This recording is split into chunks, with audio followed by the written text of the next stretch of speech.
Is everybody all set? So, everyone present here. Of course, you know,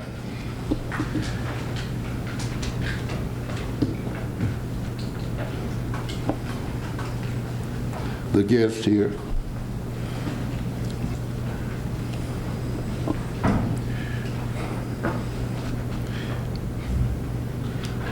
Jamie Chutney, the National Coordinator of Reverse Freedom Tour.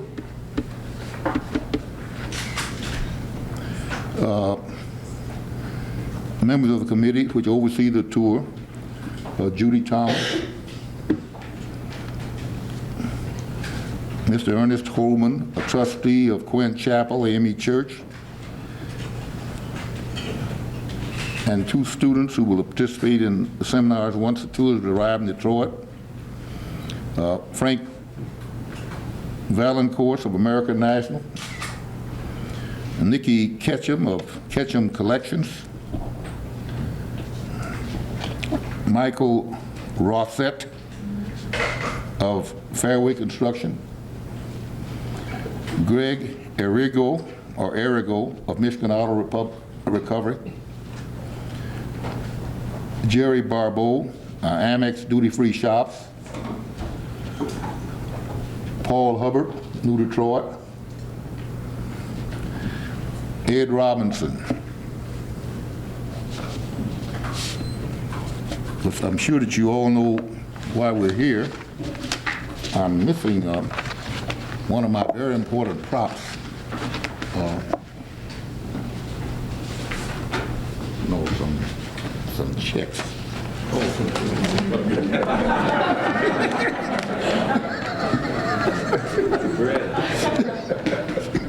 He left the most important thing. But I'll proceed while he procures.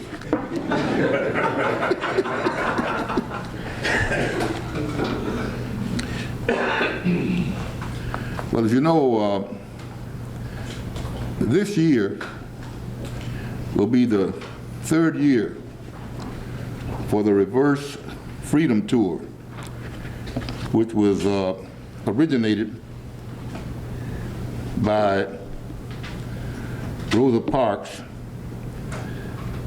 and the Rosa and Raymond Parks Institute for Self-Development. This Freedom Tour is an effort to stimulate in young blacks, African Americans, if you please, an introspection, a looking back into their history. I think that too often, all people, whether they be white or black or whatever ethnic or racial or national persuasion, have a tendency to forget where they came from. And it has been said that those who forget where they have been have no idea of where they're going. And so I think that Rosa Parks and the Institute are to be congratulated for beginning the Reverse Freedom Tour. As I say, this is the 3rd year. It started out as an exchange between students in Detroit and students in the South, Alabama, Georgia, and Mississippi. And the first year, it was those 3 states and Detroit. Detroit being chosen mainly because it was the operational point of the Rosa Parks Foundation, but more than that, was the major terminal in the Underground Railway back in the days of slavery. And usually, if you made it to Detroit with Windsor right across the river, you had it made to freedom. Although there are many stories of slaves having made it this far and failing to make it that last leg. And Ed Robinson tells me, he lives up along the St. Clair River, that the house in which he lives was also a depot for the Underground Railway, where slaves escaped across the St. Clair River, which is just about the width of the Detroit River at that point. So this whole area, it's not accidental that so many black people followed the North Star to Detroit when they migrated north in search of jobs and in search of freedom, because that trail had been established 100 years before in the escape from slavery. So Detroit has had a place of honor among those people seeking freedom, among those black people seeking freedom for a long time. And so it was important that the Reverse Freedom Tour was reinstituted, or was instituted. The second tour included Philadelphia and Canada. And the tour this year will include trips to Philadelphia, trips to Canada, and a return here to Detroit. The students will arrive in Detroit, or when they arrive, they'll participate in a series of workshops at Greenfield Village and across the river at the John Freeman Walls historical site in Canada, which was the major depot. That was freedom. Once you made it there, you had it made. And from that point, black slaves were dispersed throughout Canada. And those settlements can be found in Canada today. And that's one of the things that these students will learn. There's rich history here. But you'll be hearing more about that as we progress. I would like to say that I think that this is will be a rich experience for these students. We've been busy trying to help Rosa Parks in this work. And the one thing that she needs more than anything else is money. Now, I have here in my hand the major excuse for my standing here this morning, and that is 5 checks, each in the amount of $1,000, which I will now turn over to Rosa Parks. The first check from Frank Valacorsa. Would you please, as I call your names, be recognized? I'm Frank Valacorsa with American International, a Detroit company where I'm construction business. The second check from Nikki Ketchum. The third check from Michael Rosette. Rosette. I miss it every time. The fourth check from Greg Erigo. Michigan Auto Recovery Service. And the fifth check rather from Frank Barbeau.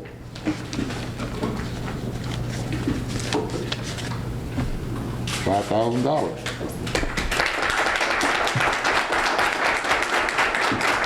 Now, without further ado, Rosa Parks.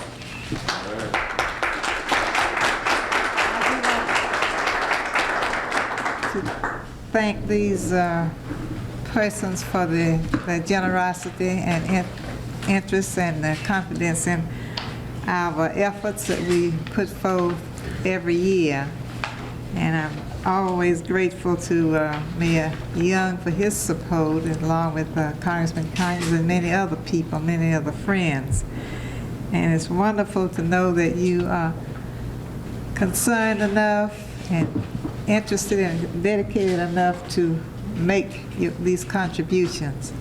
And I assure you that as we carry out our goal with the young people, that you will have some very fine young people coming forth as leaders of tomorrow. Thank you again. I appreciate all of the turnout, and of course the press. I appreciate very much, because without the press we would not be able to spread the word of what we are doing and what we hope to do in the future. Thank you.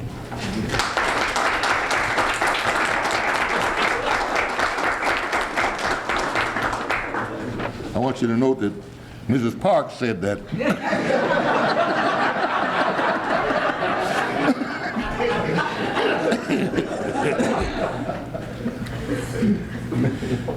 I would like to call on Elaine Steel, co-founder of the Raymond and Rosa Parks Institute for Self-Development, to make comments about the tour.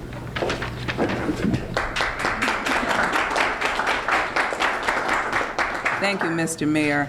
I'd like our committee members to stand. Our General Chairperson, Mrs. Chuney, and who's doing an excellent job, and Reverend Sam White, where our headquarters will be for the entire tour. He has been very gracious to accept us, to use his facility, and also he is interacting with us in the program and helping us plan the program.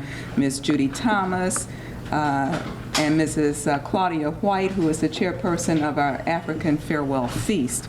All of these persons have worked unceasingly. And then Mr. Ed Robinson, who is our major consultant and was responsible for making the contact for all of the donors here. And we are greatly indebted to Mr. Robinson. It's going to be an outstanding tour.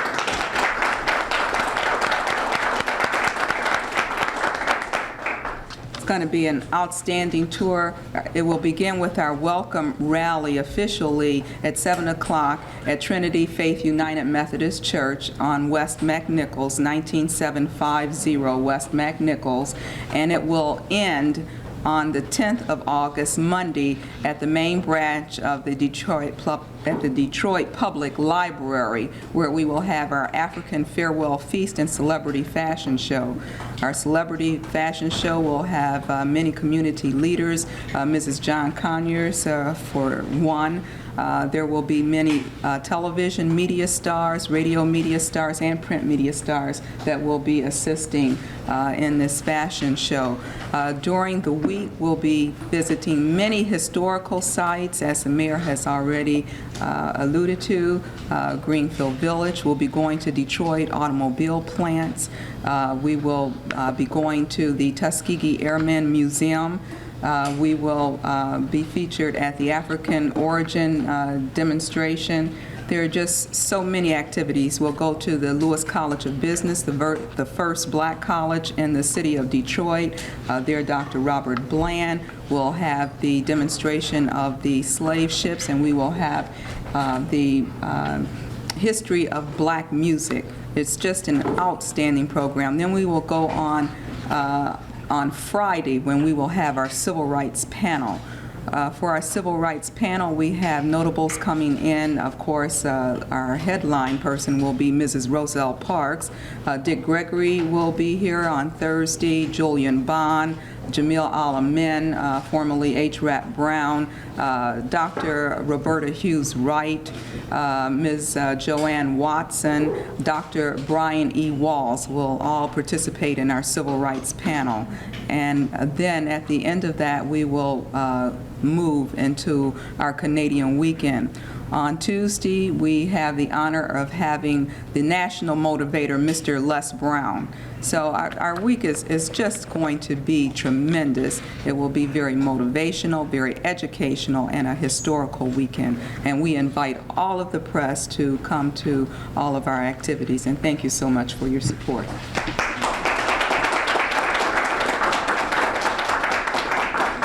Okay, thank you very much, Ms. Steele.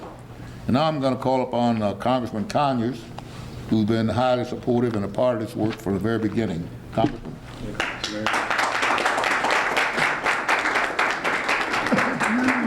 Thank you, Mayor Young, and to Rosa Parks, who has inspired a nation, and now, even in retirement, which is a poor choice of terms since she hasn't really retired about anything. After leading my Detroit office for all those years, she's now reincarnated herself into giving this total effort for young people, and I think it's so appropriate. I like the part where we're going to study music, because we'll get into jazz, and I've always felt that our music has been misunderstood, because it's what the major contribution has been all about, and so I look forward to that very much. I was hoping Les Brown could get in here before Election Day, Mrs. Parks, and motivate some people to get out and exercise why it is there is a Rosa Parks. You know, sometimes we celebrate without understanding the connection to what it's really all about. And here is a woman who, with Martin, created the newly resurgent civil rights movement. And we're here talking about, will we be able to get a 20% turnout on the day of Tuesday, August the 4th. And so the challenge is still with us, because guess what? It's young people who are in the age bracket where the voting is the least. And so our work is cut out for us, and that's why I'm really very delighted to continue this very close and personal association that has now made us all part of this great extended family. Thank you very much, and congratulations again, Rosa. I knew you could be proud of it. And now we'll hear from the state senator from this area, Virgil Smith.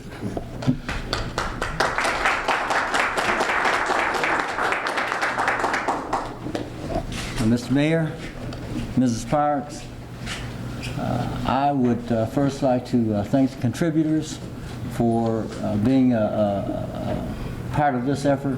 One of the things that it takes to put on efforts to bring history to the forefront is dollars. So it's so important that we have individuals and corporations that recognize that and are willing to be part of this effort and to help allow this effort to go forth. I'd also like to thank the committee for the hard work of putting the tour together and to help bring history to the forefront. One of the things that I think we fail to remember is that we are 46 years away from legal discrimination in this country. Slavery is a part of our history. Discrimination is a part of our history. It's important for our young people to understand that, and it's important for our older generations to pass that on. One of the things that I do not continue to see is that our young people, they miss the civil rights movement. They do not understand how close we are to slavery and discrimination in this country. And it's important that all Americans, white Americans especially, recognize that history and help eliminate and eradicate it. So I think this is part of that effort. I think we must continue to talk about civil rights. We must continue to talk about the struggle, and through the efforts of Rosa Parks and the Rosa Parks and Raymond Parks Institute for Self-Development, they are putting this in the forefront and allowing our young people to understand that not only were there freedom rides that helped bring about that freedom, but there were also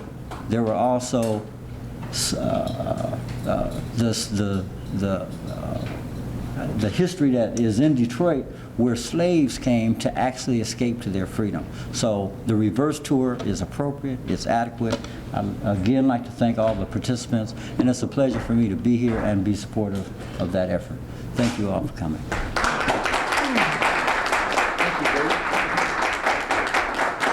Thank you, Senator. Now, are there any questions to any of the participants on the subject matter at hand? I couldn't help but notice, certainly Ed Robinson is to be congratulated for making the contacts, raising money, raising flowers for Daryl's funeral, but there's a painful absence, it seems to me, of black contributors for such a worthy black event. Where are what's the black dollars to support this event? What you see is what Ed raised, that he raised money primarily among white business people. Yes. What you didn't see is the hundreds of blacks who contribute to the fund. They're not here. It's not because they didn't give. Oh. You would have a grave misconception if you believe that the predominant donors to this effort were white. And also, Mr. Mayor, there is a fundraiser at Perks Place on Friday afternoon at 5 o'clock, $50, and you're going to be there. And you're invited to come and donate. Yes, sir. You can rectify that thing you talk about. I stand corrected. Any other questions? Mr. Mayor, did you tell Mrs. Parks about your experience with the young black disc jockey a few weeks ago and didn't know what Jim Crow was? Yeah, that is something. I was on a radio station a couple of weeks ago, WCHB, I believe, and there was a young disc jockey, obviously well qualified, who was questioning me about what it was like to be in the Army in the 40s. And I was explaining to him that it wasn't like being in the Army now, that you did not have an integrated Army in World War II, that you had a Jim Crow Army. He said, "What's that? What's a Jim Crow Army?" Now this is a young man, he looked like he might have been 35 or 40, who honestly, a young black man who honestly asked me, "What is Jim Crow?" Now, if anything could tell you the need to educate, Rosa, what you were doing, this starkly outlines it. Now, it's not because he wanted to be ignorant, he is searching. It was an honest question. But that's just a word that's not in his vocabulary. And I don't think that any of us can afford to let any black child, you know, one thing you must say about the Jewish people, you know, every year they relive the desert, Moses going through the desert, and now they relive the Holocaust. And that is good, because they inoculate in their young people the knowledge of the suffering that they've had and remind them that all was not always good. And as Virgil said, with us barely 45 years away from Jim Crow, you know, I can remember, I'm mayor of this city, I could walk across the street. I had to walk a picket line 2 blocks from where I'm standing right now in 1948 in order to get served a cup of coffee. And they have to be reminded of that. I didn't intend to preach, but you touched the soft spot. Mr. Mayor, Ms. Chutney had something that she wanted to remember. Hi, I'm Janie Chuney, and I'm the general chair, and I just want to extend an invitation that it's been extended, but re-emphasize that the Detroit youth, we want them to participate because it's going to really be an exciting program, and it will be held at the church, 19750 West McNichols at Trinity Methodist, and it's a $25 fee for local students. And I just want to emphasize their participation because it's going to be an historic event. Is there a phone number? You can call the Institute by calling 965-0606 or 965-3514.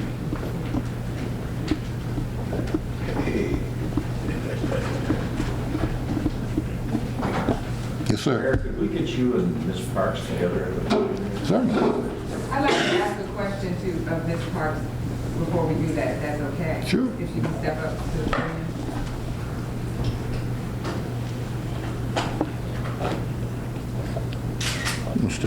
Briefly in your remarks, why you thought this was important, but can I get a personal reason why this particular reverse tour is important to you, Ms. Parks? It's very important to me because I've always been interested in our history. During the time when I was in school in Alabama, I read Carter G. Woodson and all of the books that I could find, and I felt that the more I knew about where we came from, the more I would be appreciative of the even meager opportunity that I had at that time. And of course my great-grandparents were slaves, and also my grandparents were, as my great-grandparents as grown people, and my grandparents as young children, how they suffered, and they talked a great deal about it in my presence, of the trials that they had and the way they were treated so badly. And I felt that I wanted to be a free person, and I didn't just want to be free myself, but I want all people who are denied freedom to be free. Do you find that kids these days don't know enough about their history? They don't. The only reason they don't know is because they have not been taught about it and not been taught early enough. And we have so many other diverse things and so many other temptations and other role models before them that they have not been impressed enough with what they should know about our heritage and where we came from and what we should do ourselves to hold on to the freedom. Back in Alabama, when we couldn't register to vote almost at the cost of our lives and liberty, such as it was, and now when they are very indifferent to exercising the vote, getting registered, and also voting, is we are going backward because the politics controls our lives from the time of birth to our death. One more question. What would you want those kids to remember or know about you? We hear so much about you and they're learning so much about you. What would you want them to know about you? I'd like for them to know that I was a person who suffered much in my upbringing, and my life was very sparse. I did not have the opportunity to even get a real good formal education. I only finished high school, no college training. And that I want for them what I was denied and want them to feel that they should take advantage of all the opportunities and also be responsible and upright citizens in order to have a good country and a peaceful world. And you'll be signing your book too. Thank you. Oh yes, I will be signing my book, Rosa Parks, My Story, whenever, all during the, I have a freedom to, reverse freedom to, or whenever we get people together who want to learn more about me, that they've had knowledge of in other sources of literature. I've been the subject of many other books, but this is one that I wrote myself with Mr. Haskins, who's also a native of Alabama. Mrs. Parks, do you find it disappointing that young people, particularly young black people, seldom vote? It is disappointing, but I don't want to give up, because if we all give up and decide, well, we can't do any better, then we will go backward. But I want to remain optimistic and encouraged with the young people who are coming on and be the leaders of the future. Thank you, Mayor. You want, I think, did you get the picture you wanted? No, you're too far apart. Now that they're through. Okay. I mean, you're a handsome couple, sir.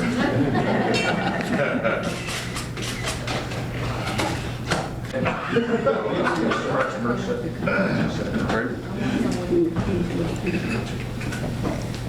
we get the committee to come up right by the mayor, please, so we can see all of you in the picture, please? About 92 years old now. That's fine. Thank you. Very nice. All right. Right here, that's please. That's fine. Hold it. One more like that.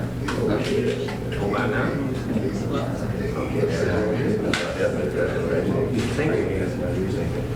That's it, Mr. Can I present this to you now? Students with very nice.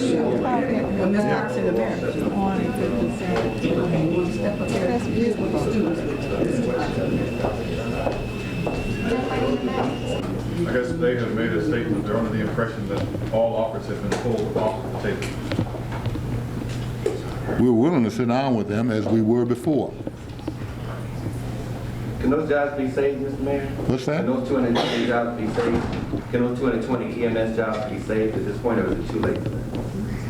we're willing to talk to them about saving those jobs. That's what negotiations are all about. But we're also taking steps in case that we cannot reach agreement, that we'll be able to continue to provide the service to the people of this city. Are they being asked to take concessions, sir? Well, certainly they are. Everyone's being asked to make concessions. How much? It's the same concession that's being asked of everyone. 10% across the board? 10% across the board. We have to give up 10% of the hours to work 10% less, and therefore to receive 10% less pay. Mr. Mayor, you put out an RFP yesterday for clerical and typing services.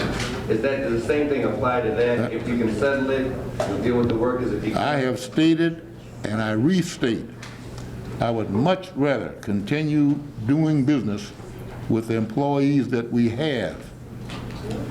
But we are in a financial situation that requires drastic cuts, requires an equality of sacrifice across the board. Now, it is my opinion that it's much better to have 9/10 of something than 100% of nothing. But it's up to the city workers to decide what they want to do.